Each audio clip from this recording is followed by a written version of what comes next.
نظام بچاؤ، عوام کو عزت دو۔ تصورات کی دنیا کتنی دلکش اور حسین ہے، نہ خیالات پر ٹیکس لگتا ہے اور نہ ہی خواب دیکھنے پر ڈیوٹی، نہ خوابوں کے محل تعمیر کرنے پر خرچہ، نہ ہی خیالی پلاؤ بنانے میں دقت۔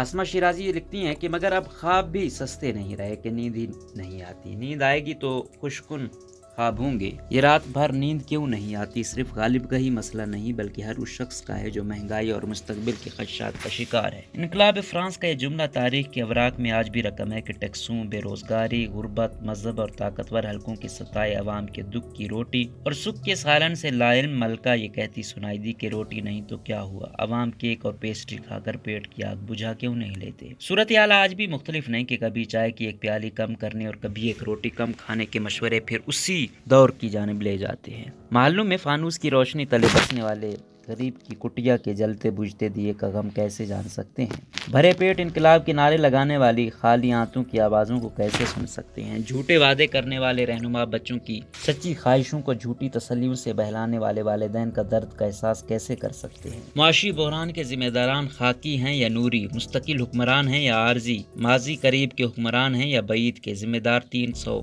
کینال میں رہتے ہیں یا سرکاری محل میں؟ سوال یہ ہے کہ دن بدن کمزور معیشت نیوکلیئر ریاست کے باسیوں کو انجانے معاشی خوف کا شکار بنا رہی ہے۔ یہ بات اپنی جگہ درست ہے کہ آگے بڑھنے کے لیے پیچھے مڑ کر دیکھنا ضروری ٹھہرا کہ ہم نے خود کے ساتھ کیا کیا ہے۔ ہم اپنی بربادی کا نوحہ پڑھتے ہوئے اپنی ذمہ داری کا احاطہ بھی کر لیں تو کیا ہی اچھا ہوگا۔ پیچھے مڑ کر دیکھنے سے پتھر کے ہو جانے کا خوف مستقبل کے خدشات کا راستہ نہ روک لے، اس کا ادراک اب کرنا ہوگا۔ اس کے لیے 70 برس پیچھے جانے کی قطعاً ضرورت نہیں، گزشتہ 20 سال کی پالیسیوں کا احاطہ کافی ہوگا۔ جغرافیائی مجبوریوں کو بہانہ بنا کر کہاں کہاں معاشی خود مختاریوں کا سودا ہوا، کہاں کہاں مفادات کے تحفظ کے لیے ذاتی سودا بازی کی گئی اور آج بھی کی جا رہی ہے، کب کب بند کمروں میں بیٹھی اشرافی عوام کے فیصلے کرتی رہی، کیسے کیسے طاقتور ادارے عوامی خواہشات کو کچلتے رہے، عوام کے نام پر خاص منتخب کیے جاتے رہے اور ہائبرڈ نظام کے ذریعے ملک تجربہ گاہ اور عوام لیبارٹری کی بے بس، بے اختیار، بے زبان بنا دیے گئے۔ اس سچائی کا ادراک اب کرنا ہوگا۔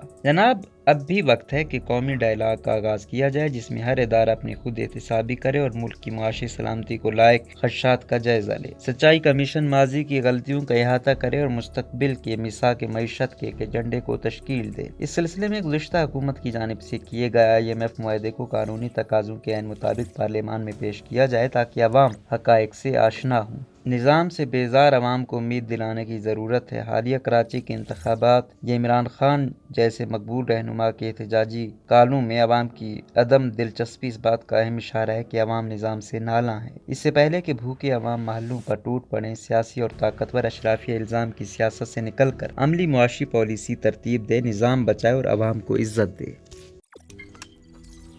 روزنامہ قدرت کی ویڈیو دیکھنے کے لیے ابھی YouTube چینل پہ سبسکرائب کریں اور بیل آئیکن پر بھی کلک کریں۔